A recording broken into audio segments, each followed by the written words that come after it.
Pour moi, être un homme aujourd'hui, Un homme, c'est Honnêtement, je me suis Être un homme, pour posé moi, la une question. personne qui a un sexe différent des c'est femmes. être une potentielle agression. Encore et toujours être en situation de Et qu'à un privilège. moment, ils ont eu trop la liberté. Quand j'étais petit, c'était Zorro, c'était James c'est Bond. essayer d'être soi-même, essayer d'assumer qui C'est on d'abord est. être un humain, Tout ce qu'on nous apprend pas en tant qu'homme, justement. à la fois seul et relié. Je m'appelle Thomas Messias et vous écoutez Mansplaining, le podcast où on s'interroge sur les hommes, le genre, la société.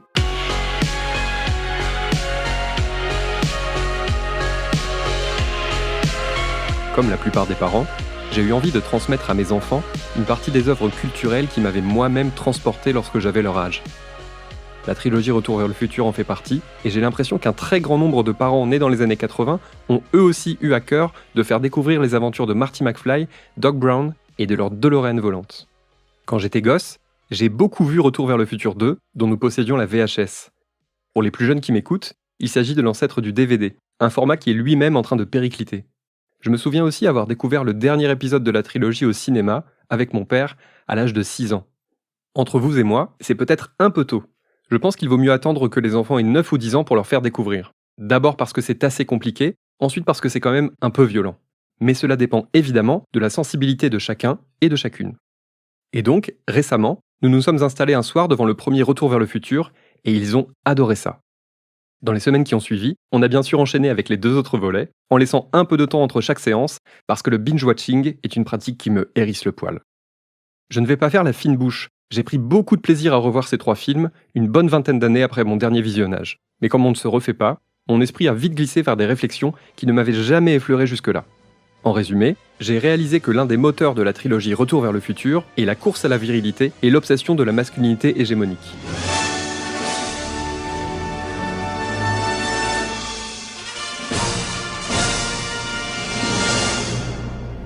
Pour celles et ceux qui ne l'auraient pas vu, Retour vers le futur, c'est l'histoire d'un jeune homme nommé Marty McFly et de son ami, l'inventeur Emmett Brown, surnommé Doc.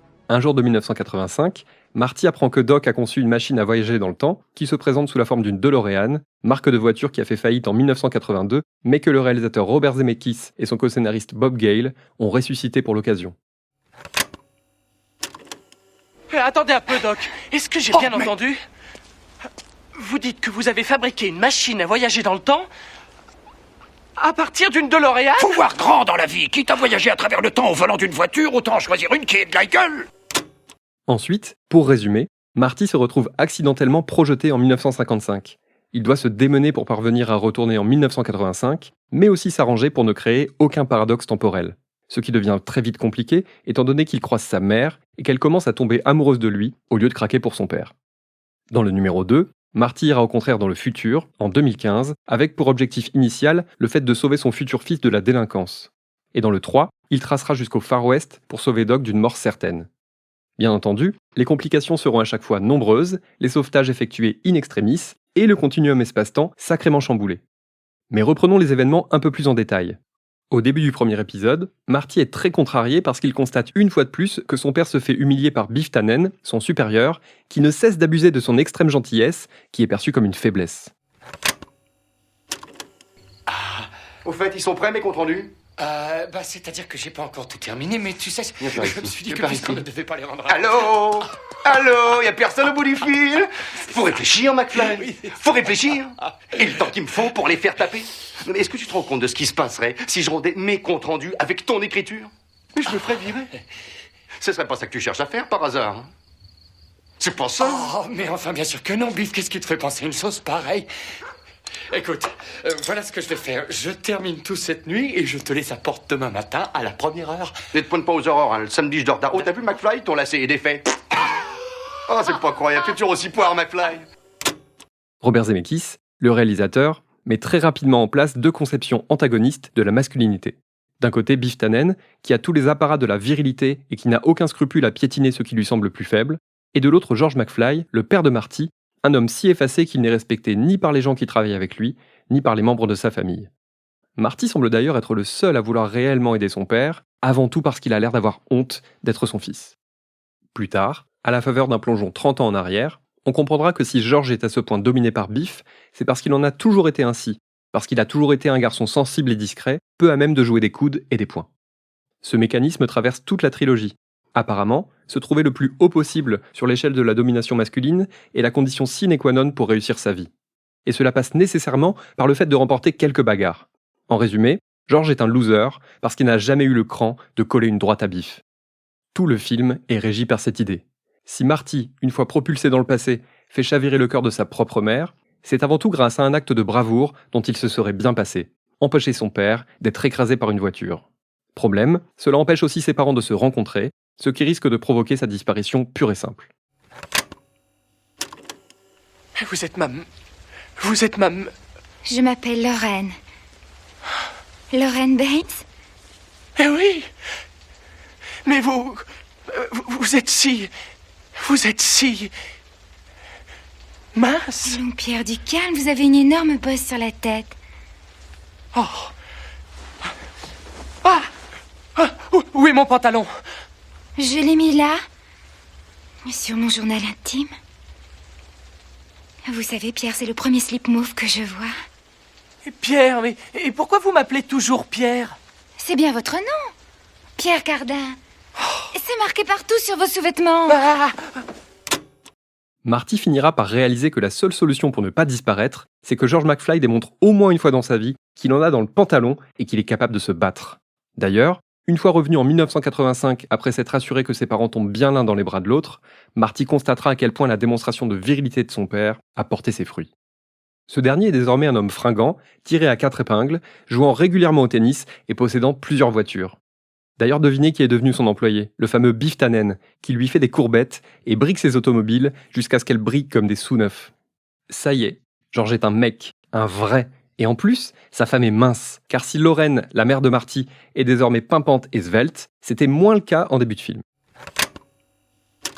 Il faudra qu'on fasse un match retour. Un match retour? Pourquoi? Tu as triché? Non. Salut. Bonjour. Oh. Papa, maman.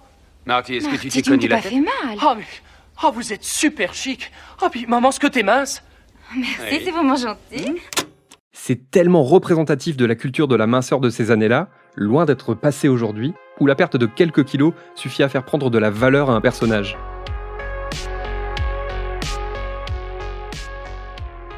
Pour l'anecdote, ce premier film n'était pas destiné à avoir une suite, mais en raison de son grand succès, Universal en a commandé 2 autres, qui furent écrits et réalisés, l'un à la suite de l'autre. L'ensemble forme finalement une trilogie pour le moins cohérente, y compris dans sa façon d'aborder ces questions de domination masculine et de virilité. Car dans le deuxième volet, rebelote. Sauf que cette fois, c'est dans le futur que les choses vont se dérouler. L'univers déployé est futuriste, avec des innovations technologiques à tous les coins de rue, mais pour ce qui est des valeurs humaines, rien n'a vraiment changé. Et de nouveau, c'est grâce à une démonstration de virilité que Marty accomplira lui-même en se faisant passer pour son fils qu'il va régler les choses. Alors, McFly, on peut savoir quelle décision t'as prise en ce qui concerne le plan de ce soir? Ouais, Griff, justement, j'y réfléchis, je suis pas trop sûr parce que ça va sûrement être un peu dangereux, tu vois. Alors, qu'est-ce qui se passe, McFly? T'as quoi là-dedans, du silicone?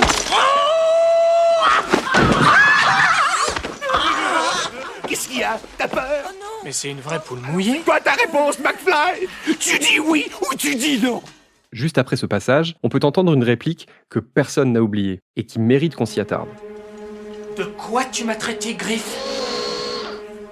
Je t'ai traité de mauviette! Personne ne me traite de mauviette. C'est curieux, parce que le gentil Marty, qui a l'air d'être plutôt un brave gars, ne supporte pas qu'on le traite de mauviette. Pour info, en version originale, c'est le mot chicken qui est utilisé, comme dans poule mouillée. En tout cas, Marty sort de ses gonds, quitte à faire capoter le plan ultra compliqué fignolé par Doc, parce qu'il ne supporte pas qu'on insinue qu'il est faible. Ce côté sanguin de Marty est avantageusement mis en valeur. Bon, certes, le film n'a pas vocation à être une grande réflexion sur les masculinités, mais quand même, c'est cliché. Le reste du film est assez tarabiscoté, et on n'en inspectera pas chacun des rouages, mais encore plus que le numéro 1, ce film est traversé par l'idée selon laquelle les hommes réussissent leur vie lorsqu'ils sont virils et dominateurs, tandis que ceux qui ne se montrent pas assez virils et charismatiques deviennent de gros losers. C'est tout de même un raccourci très fâcheux. Vraiment, quand on regarde la trilogie Retour vers le futur, on a l'impression qu'être timide et ou introverti est un total défaut, et que ne pas aimer la castagne en est un autre. On notera au passage qu'à 2 répliques près, La saga ne passe pas le test de Bechdel, ce test prévu pour le cinéma, qui consiste à observer s'il existe deux personnages féminins ayant un prénom, dialoguant ensemble et parlant d'autre chose que d'hommes ou d'amour. On pourrait penser que la plupart des films le passent haut la main tant la barre est basse, mais non. Et Retour vers le futur n'est pas du tout le seul blockbuster des années 80 à le rater. À l'époque, les héros les plus populaires sont les très virils Harrison Ford dans Indiana Jones et Tom Cruise dans Top Gun. Échec au test de Bechdel pour les deux. Et si le troisième épisode ne passe pas ce test, pour moi, il se distingue des autres par son interprétation de la masculinité. Pourtant, ça commence mal. On se retrouve plongé à l'époque des cow-boys, fin 19e, juste le temple de la virilité. John Wayne, Clint Eastwood et leurs personnages sont d'ailleurs souvent cités par les sociologues comme les archétypes de la masculinité hégémonique, c'est-à-dire ce summum de virilité et de domination auquel tous les hommes aspireraient de façon plus ou moins consciente. Forcément, la simple présence de Marty et Doc suffit à créer un contraste par rapport aux représentations des hommes de l'époque. Le principe même du film pousse les scénaristes à égratigner enfin cette obsession de la virilité. Car voilà, Marty est contraint de se faire passer pour un cow-boy comme les autres afin de sauver Doc, devenu maréchal ferrant en 1885. Soudain, le contraste entre son corps tout frêle et les physiques massifs de ses ennemis fait sens. Pour s'en sortir et sauver son ami de là, Marty va devoir jouer avec les codes de l'époque, donc surjouer le mec viril et impitoyable, tout en s'en détournant. Et quoi de mieux pour bien se plonger dans un rôle que de prendre un pseudonyme adapté. Ton nom c'est quoi, pied tendre? Eastwood. Clint Eastwood. De son côté, Doc, personnage dont la vie semblait intégralement consacrée à ses inventions, dévoile une autre facette en tombant éperdument amoureux de Clara, institutrice de passage dans la ville. Ce qui se passe entre ces deux-là est aussi improbable que beau. On parle de poésie et de Jules Verne en contemplant les étoiles. Et à la fin, désolé pour le spoiler, mais le film est sorti il y a plus de 30 ans, donc c'est permis, Doc décide de tout plaquer pour se consacrer à celle qu'il aime. Ce qui inclut de devoir dire adieu au voyage dans le temps, alors que tant d'autres hommes auraient tenté de devenir riches et célèbres grâce à une telle invention. Et franchement, on admire. Je te présente ma petite famille. Clara, que tu connais. Bonjour, Marty. Dame. Les héritiers Brown. Jules. Et Fern. Les garçons, voilà Marty et Jennifer. Last but not least, Marty semble avoir enfin appris de ses voyages et de ses galères. Poussé par une bande de sales types à participer à un rodéo urbain pour montrer qu'il est un vrai homme, il hésite quelques instants, puis fait le choix de la sagesse et de l'intelligence. Avant de comprendre quelques secondes plus tard que s'il avait accepté cette course à la virilité, Jennifer et lui auraient connu un terrible accident. Tu l'as fait exprès? Tu me crois pas assez bête pour faire la course avec ce taré?